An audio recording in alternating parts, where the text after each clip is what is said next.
성도님들 반갑습니다. 오늘은 목요일입니다. 자, 목요일인 오늘 우리가 함께 볼 하나님의 말씀, 오늘은 디모데전서 1장 12절에서 20절까지의 말씀을 함께 나누겠습니다. 신약 337조, 신약 337조 디모데전서 1장 12절에서 20절까지의 말씀입니다. 봉독하겠습니다. 나를 능하게 하신 그리스도 예수 우리 주께 내가 감사함은 나를 충성되이 여겨 내게 직분을 맡기심이니 내가 전에는 비방자요 박해자요 폭행자였으나 도리어 긍휼을 입은 것은 내가 믿지 아니할 때에 알지 못하고 행하였습니다. 우리 주의 은혜가 그리스도 예수 안에 있는 믿음과 사랑과 함께 넘치도록 풍성하였도다. 미쁘다 모든 사람이 받을 만한 이 말이요 그리스도 예수께서 죄인을 구원하시려고 세상에 임하셨다 하였도다. 죄인 중에 내가 괴순이라. 그러나 내가 긍휼을 입은 까닭은 예수 그리스도께서 내게 먼저 일체 오래 참으심을 보이사 후에 주를 믿어 영생 얻는 자들에게 본이 되게 하려 하심이라. 영원하신 왕 곧 썩지 아니하고 보이지 아니하고 홀로 하나이신 하나님께 존귀와 영광이 영원 무궁하도록 있을지어다. 아멘. 아들 디모데야, 내가 네게 이 교훈으로서 명하노니 전에 너를 지도한 예언을 따라 그것으로 선한 싸움을 싸우며 믿음과 착한 양심을 가지라. 어떤 이들은 이 양심을 버렸고 그 믿음에 관하여는 파산하였느니라. 그 가운데 후메네오와 알렉산더가 있으니 내가 사탄에게 내준 것은 그들로 훈계를 받아 신성을 모독하지 못하게 하려 함이라. 아멘. 사도 바울이 디모데에게 편지를 보내면서 디모데에게 이런저런 당부 또는 이제 권면의 이야기를 계속 이어가고 있습니다. 오늘도 디모데를 향한 사도 바울의 권면이 이어지고 있는데요. 12절을 보면 사도 바울이 이렇게 고백을 합니다. 감사하다고. 감사를 고백하고 있습니다. 나를 능하게 하신 그리스도 예수 우리 주께 내가 감사한다. 사도 바울이 감사하고 있습니다. 무엇을 감사하는가? 이어지는 말씀을 보면 자신을 충성되게 여겨주신 것, 그게 감사하다는 것. 그리고 자신에게 직분을 맡겨주신 것에 대해서 감사하다는 겁니다. 그리고 주님을 만나기 전에는 복음에 대해서, 예수님에 대해서 비방자고 박해자고 폭행자였지만 그러나 지금은 변화되어 복음을 위해서 일하고 있는 주의 종이 된 것에 대해서 감사하다. 이런 구체적인 예로 지금 감사를 고백하고 있습니다. 감사는 하나님의 뜻입니다. 데살로니가전서 5장 18절의 말씀처럼 범사에 감사하라. 이것이 그리스도 예수 안에서 너희를 향하신 하나님의 뜻이라고 하신 것처럼 감사는 하나님의 뜻이기도 하고 우리를 향한 명령이죠. 지금 사도 바울이 이렇게 주님께 감사를 하고 있는데요. 여러분, 우리도 감사를 다시 한번 회복했으면 좋겠습니다. 저와 여러분에게 있어서 하나님께 감사할 수 있는 것, 감사를 고백할 수 있는 것이 있다면 어떤 것이 있을까요? 한번 생각해보고 그것을 한번 이렇게 적어보면 좋겠습니다. 감사 노트 같은 것을 만들어서 그날 내가 무엇을 하나님께 감사하고 있는지, 감사했는지. 우리의 감사는 평생 가는 감사가 있을 수 있잖아요. 예를 들면 구원받은 거라든지 저와 여러분 안에 참된 생명, 영생이 주어졌다라고 하는 거라든지 또는 저와 여러분이 천국 백성이 되었다는 거라든지 하나님 나라에 참여할 수 있게 되었다라든지 그러한 근본적이고 평생 가는 감사도 있고 또 어떤 감사는 그날에 발생한 감사도 있잖아요. 그날 감사할 수 있는 감사. 하루를 돌아보면서 또는 오늘과 같이 새벽이 시작할 때는 어제 있었던 감사를 생각해 보는 것도 좋고요.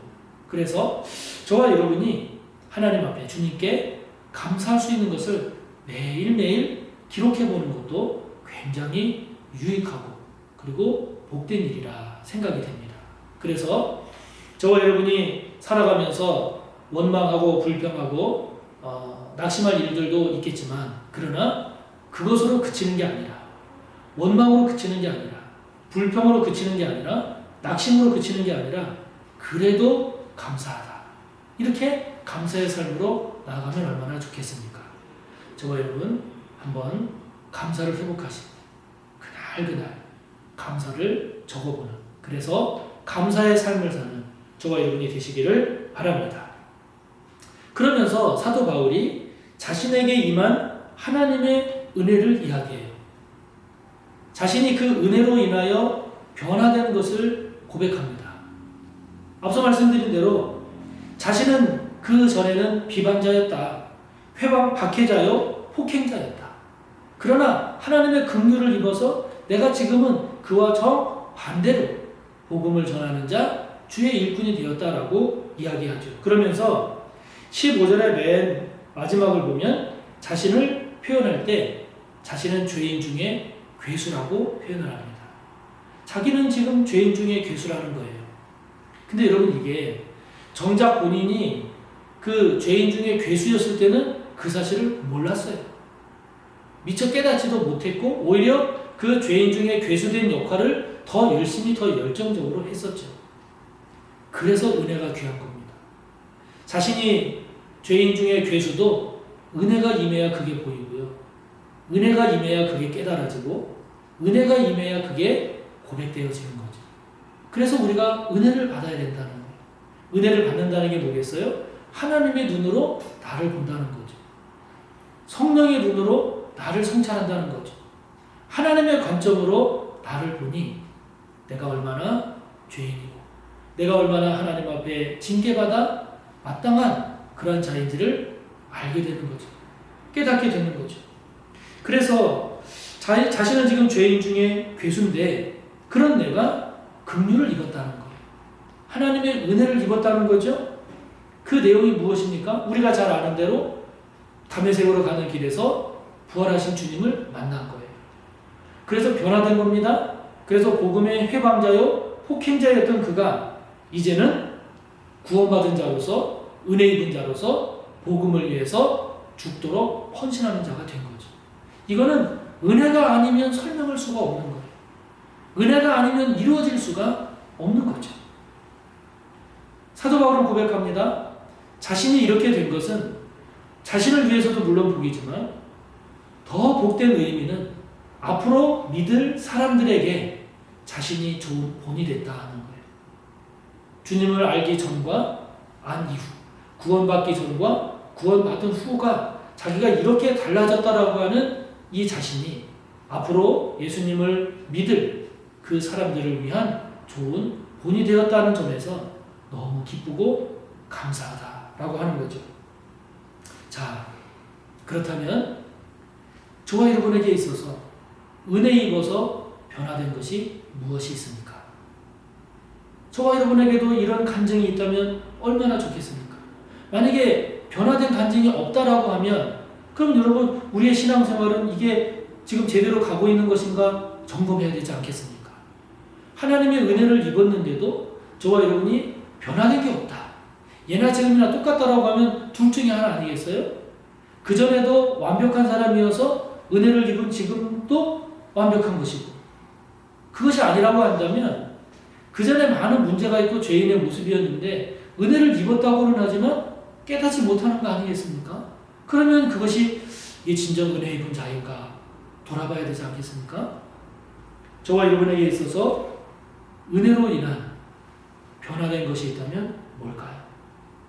한 걸음 더 나아간다면 저와 여러분이 은혜를 입어서 온전하게 아름답게 변화되어야 할 모습은 무엇이 있을까요?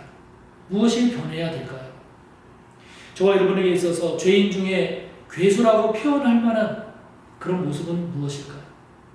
그것을 우리가 하나님 앞에서 기도하는 것도 굉장히 복된 것입니다. 저와 여러분이 어떤 은혜로 그전보다 지금 조금이라도 변화되었는지. 여러분, 우리의 인격의 변화는 이거는 천지가 개벽할 일입니다. 사람은 안 바뀌거든요. 그러나 은혜 받고 보니, 은혜를 덧입고 보니 내가 깨닫게 되어서 작은 거라도 변화된 것이 있다면 그것만큼 귀한 게 없는 거죠. 그러므로 다른 사람에 대해서 이렇다 저렇다 말하는 것도 중요하지만 타인을 향한 우리의 판단과 정죄도 어떤 때는 필요하겠지만 그러나 보다 더 우리가 놓지 말아야 할 것은 내 자신을 향한 살핌입니다. 저와 여러분이 은혜 입어서 변화된 것이 무엇인지 여기에 집중하고 여기에 간증할 거리가 많은 저와 여러분이 꼭 되시기를 바랍니다. 그러면서 사도 바울은 계속해서 디모데에게 당부하고 있는데요.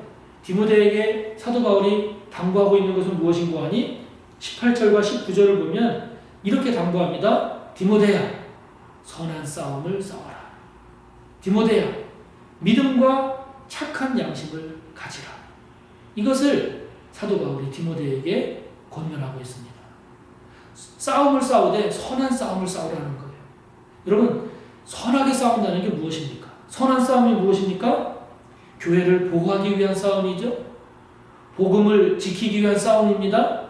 선한 싸움이 무엇입니까? 누군가를 구원하기 위한 싸움입니다. 선한 싸움이 무엇입니까? 하나님의 영광을 나타내기 위한 열심이죠. 그것을 위한 거라면 싸우라는 거예요. 반대로 말하면 그러한 것이 아니면 싸우지 말라는 거죠. 또 사도 바울 권면합니다. 믿음과 착한 양심을 가지라. 다른 성경을 보면 이 착한 양심을 선한 양심, 맑은 양심이라고 표현을 했는데 저와 여러분이 이 믿음과 착한 양심 이것을 놓치면 안 되는 겁니다. 그러면서 사도 바울은 안타까운 예를 소개하고 있죠. 후메네오와 알렉산더 두 사람을 소개하고 있습니다. 이 사람들은 선한 싸움을 싸우질 않았어요. 이 사람들은 믿음을 지키지 못했어요. 착한 양심을 갖지 못하고 결국 믿음에 파손한 자라고 사도 바울이 이야기합니다. 사도 바울이 이들을 표현할 때 교회에 내가 사탄에게 내준 사람이라고 지금 표현을 하고 있는데 이것을 다른 말로 말하면 이들은 교회에서 추방되었다는 겁니다. 교회에서 이들을 쫓아냈다는 겁니다. 왜요? 교회를 지키기 위해서. 복음을 수호하기 위해서. 구원에 방해가 되지 않게 하기 위해서. 이거는 교회를 보호하기도 위한 거지만 그 뒤에 나오는 말씀을 보면 그들로 훈계를 받아 신성을 모독하지 못하게 하려 함이라. 다시 말하면 교회를 보호하기 위해서도 이들을 추방했지만 정말 그들이 제대로 구원받게 하기 위해서라도 그들을 추방했다 하는 거예요. 자, 여러분. 저와 여러분 지금 싸우고 있는 게 있나요?